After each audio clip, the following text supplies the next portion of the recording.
각 분야 전문의와 함께하는 시간 닥터플러스입니다. 오늘은 치과 전문의 김민수 원장 스튜디오에 모셨습니다. 안녕하세요. 네, 안녕하세요. 네, 안녕하세요. 쿠키 건강 플러스 시청자 여러분, 치과 전문의 김민수입니다. 네, 반갑습니다. 자, 어떤 주제로 함께 얘기 나눠볼까요? 네, 여러분은 잇몸약에 대해 얼마나 알고 계신지 모르겠네요. 많은 분들이 잇몸약의 효능에 대해 큰 오해를 하고 계신 것으로 알고 있는데요. 그래서 오늘 잇몸약에 대한 오해를 풀어드리고 올바른 잇몸약 복용법에 대해 알려드리도록 하겠습니다. 알겠습니다. 사실 요즘에 뭐 광고 보면 잇몸약 정말 많이 나오는데 많이 보기는 했지만 효능이나 복용법에 대해서는 자세히 모르는 것 같아서 이 시간 마련했으니까요. 끝까지 함께 해주시면 감사하겠습니다. 자, 먼저 이 질문부터 드리겠습니다. 어떤 걸 잇몸약이라고 칭하나요? 예, 잇몸약이라는 단어는 어떻게 보면 만들어진 단어라고 볼 수 있습니다. 우리가 보통 약이라고 하면 그 단독으로도 충분히 질병을 치유 또는 예방할 수 있는 효과를 가진 어떤 제품을 떠올리게 마련인데요. 예를 들어 뭐 두통이 있는 경우 우리는 두통약을 먹어서 그 통증이 가라앉기를 바라고, 감염이나 염증이 있을 때 그 원인균에 맞는 항생제를 복용함으로써 몸이 병균으로부터 치유되는 것을 도모합니다. 이런 약이라는 단어가 주는 어감상 잇몸약은 잇몸이 아플 때, 잇몸이 안 좋을 때 치료나 예방의 효과를 가질 것으로 기대되는 모든 제품들을 통칭하게 됩니다. 근데 이제 광고에서처럼 잇몸약을 복용하는 것만으로도 이렇게 병을 완전히 치료하기는 어려운 거 아닙니까? 제대로 보셨네요. 맞습니다. 하지만 일반 소비자들은 광고라는 것에서 보여지는 이미지가 소위 말하는 만병통치의 이미지로 다가오기 때문에 조금 피곤하거나 몸이 좋지 않아서 잇몸이 부었을 때는 치과에 굳이 가지 않아도 약을 복용하면 괜찮지 않을까 생각하는 경우가 많은 것 같습니다. 그게 잘못된 생각이라는 거죠. 이게 너무나 많은 분들이 잇몸약 효능에 대해서 과대평가하고 계시는 것 같아요. 네, 흔히 잇몸약이라고 지칭되는 치과 의사의 처방전 없이 구입할 수 있는 약물들은 치주 질환의 근본 원인을 치료하는 것이 결코 아닙니다. 즉, 치과 의사에 의한 치주 치료를 받지 않은 상태에서 잇몸약을 복용한다고 하더라도 치주 건강이 회복되지는 않는다는 것이죠. 그러니까 한마디로 치료와 함께 잇몸약을 복용해야 한다는 말씀이신데 잇몸약을 복용하는 원인 중에 하나가 사실 잇몸병이잖아요. 잇몸병이 무엇인지 또 알아보도록 하겠습니다. 잇몸에 병이 생기는 만성 치주염의 원인이 이 잇몸병인 거죠? 예, 입속에 쌓인 오래된 음식 찌꺼기인 치태와 치석이 원인입니다. 치석과 치태에 세균이 번식하면서 잇몸에 염증이 생기고 잇몸뼈가 녹아내려 치아를 잃게 되는 것이죠. 그렇군요. 치석이 원인이면 애초에 치석이 생기지 않도록 하는 게 예방법이 될 수도 있겠네요. 그렇습니다. 또 이미 생긴 치석을 제거하는 것이 치료인데요. 이렇게 한다고 해도 더 많이 진행되지 않도록 예방하고 억제할 수 있을 뿐이지, 치주염이 생기기 이전의 잇몸 상태로 돌아가는 것은 거의 불가능한 만성질환이 이 치주염입니다. 그렇군요. 그러면 잇몸 약을 복용하는 건 이건 어떤 효과가 있는 겁니까? 이러한 약물들의 주된 효능은 치주 치료 후 치유를 촉진시켜 증상을 개선시키거나 치주 조직의 활성을 유지하는 보조적인 역할을 수행하는 것입니다. 그러니까 잇몸 약이 보조적인 역할을 수행한다면 그러면 진짜로 잇몸에 치료적인 효과를 발휘하는 약은 어떤 건가요? 뭐 흔히 알려진 항생제 등을 들 수 있습니다. 통상적으로는 급성 염증이 있을 때 이를 완화시키기 위해서 항생제를 용량과 용법에 맞게 경구 투여하도록 처방하는데요.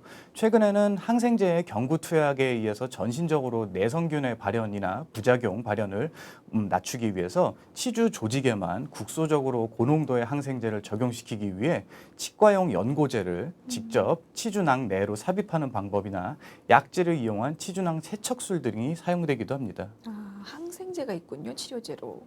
그러면 잇몸 약과 항생제는 어떤 차이가 있습니까? 이거 뭐 처방 받고 안 받고의 차이 뭐 그 정도일까요? 네, 정확히 말씀하셨네요. 항생제 같은 경우는 의사, 치과 의사와 같은 전문 의료인의 처방을 받아야만 구입할 수 있는 전문 의약품입니다. 그와는 반대로 잇몸약은 처방이 없어도 약국에 가시면 바로 손쉽게 살 수 있는 일반 의약품이라고 할 수 있죠. 그렇군요. 제가 얘기해 놓고도 맞을 줄은 몰랐습니다. 그러면 잇몸약을 복용할 때 주의사항도 좀 알아보고 싶은데요. 사실 이게 함께 복용하면 안 되는 약들도 있잖아요. 좀 알려주시죠, 있으면. 네, 모든 약은 소화기관을 거치므로 소화기능에 대한 부작용은 어느 약에나 있습니다. 하지만 병행하지 말아야 할 아주 치명적인 약이 따로 있는 것은 아닌 것으로 알고 있습니다. 혹시 잇몸약을 복용했을 때 나타날 수 있는 어떤 부작용이나 합병증 같은 건 없나요? 현재로서 잇몸약에 대한 중대한 부작용 혹은 합병증은 알려져 있지는 않습니다. 혹시 본인이 그러면 가지고 있는 어떤 기저질환과의 연관성은 어떻습니까? 예, 잇몸약 중에 널리 알려진 대표 상품 두 가지가 있는데요. 네. 예, 주 성분들을 보면 한 제품은 생약 성분인 옥수수 추출물을 사용하고 있고요. 다른 한 제품은 뭐 리소자임, 토코페롤 등의 성분이 들어가 있습니다. 어떤 약이든지 투여할 때 조심해야 되는 대상은 어린이, 임부, 수유부와 임신을 계획하고 있는 여성인데요. 또 뭐 과민증이나 알레르기 증상이 일어날 가능성도 있기 때문에 뭐 잇몸약이 아니더라도 모든 약에 해당하는 일반적인 주의사항이라고 생각하시면 됩니다. 그렇군요. 알겠습니다. 근데 이제 치과 치료를 받지 않고 사실 잇몸약만 복용하시는 분들이 좀 많아서 그렇게 잇몸약만 오래 복용을 하게 되면 혹시 어떤 문제점이 생길 수가 있을까요? 잇몸약이 치주염 때문에 생기는 증상을 완화시켜주기 때문에 실제로는 치주염이 굉장히 심하게 진행되고 있는데도 잇몸이 건강하다고 착각한 채로 지낼 수 있는 거죠. 이걸 저희가 마스킹이라고 하는데요. 네. 결국 본인도 모른 채 치주염이 심해질 수 있는 것이죠. 그러니까 더 심해질 수도 있다라는 말씀이신데 이게 잇몸 약이 치주염에 주는 치료 효과도 있다고 저는 들었거든요. 어떤 것들이 있을까요? 네, 치주 질환은 당뇨, 고혈압과 같은 만성 질환이라는 성격과 세균 감염에 의한 염증이라는 서로 상반되는 특성을 모두 가지고 있는 질환입니다. 네. 직접 세균을 기구를 이용해서 제거하는 것이 최선의 방법이지만 세균 감염에 의한 염증이라는 부분만 생각한다면 세균 및 염증을 제거하기 위해 항생제와 소염제 투여로 단기간에 집중적으로 치료하는 것이 효과를 가질 수 있습니다. 그러면 이런 치주 치료에서 약물 치료는 어떤 경우에 무슨 목적으로 하는 겁니까? 앞서 말씀드렸다시피 치주 질환은 만성 질환이지만 일시적으로 급성 염증을 수반하는 경우가 있습니다. 갑자기 잇몸이 붓는다든지 고름이 나오는 경우라면 급성 치주염이 발생한 것으로 볼 수 있는데 이런 경우라면은 뭐 항생제와 소염제를 급성 염증을 해소하기 위해 긴박하게 투여할 수 있겠죠. 예. 그러면 잇몸약과 함께 치료를 받으면 어떤 효과를 가질 수가 있나요?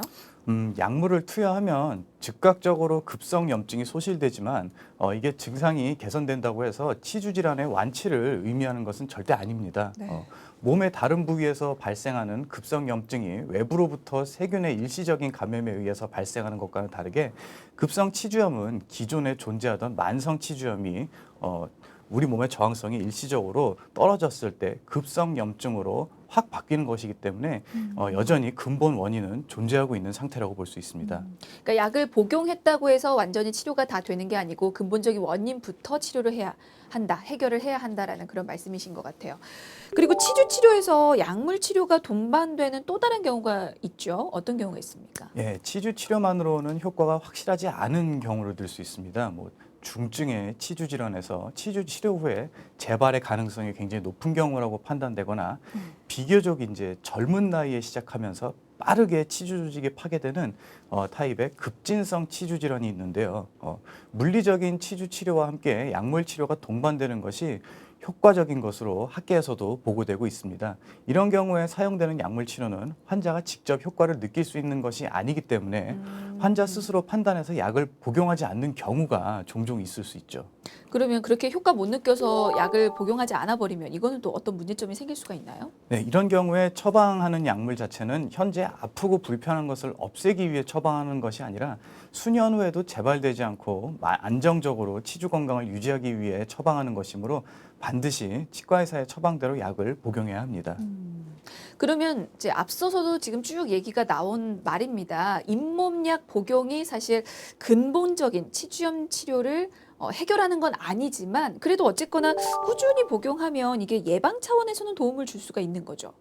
저는 약간 부정적으로 보고 있습니다. 아, 그 그래요? 잇몸약 복용법 설명서를 잘 읽어보시면 네네. 굉장히 말이 많습니다. 여기. 네. 근데 이제 한 달 이상 복용해도 효과가 없을 시에는 복용을 중단하고 치과의사와 상의해라 이런 말이 있는데 이 한 달도 제가 어떻게 보면 조직은 계속 파괴되고 있다고 간주할 수 있기 때문에 잇몸 약에 의존하기보다는 진료를 우선시해야 되지 않을까 생각합니다. 치주염 치료에도 골든타임이라는 게 분명히 존재할 수 있는데 약을 먹으면서 버티는 동안에 이 골든타임을 놓치게 된다는 것은 아주 안타까운 일이죠. 알겠습니다. 어쨌거나 잇몸약은 치료제가 아닌 보조적인 수단인 거지 치료를 먼저 받고 동시에 같이 복용해야 하는 약이라는 거 꼭 기억을 해두시기 바라고요. 예방에 있어서도 그렇게 도움은 되지 않을 거라고 보고 계신 거죠. 한마디로 치료를 받음과 동시에 복용하는 약이라는 거 그렇게 정리를 해주시면 될 것 같습니다. 자, 오늘은 치과 전문의 김민수 원장과 함께 잇몸약 복용법에 대해서 살펴봤습니다. 지금까지 닥터플러스였습니다. 말씀 감사합니다.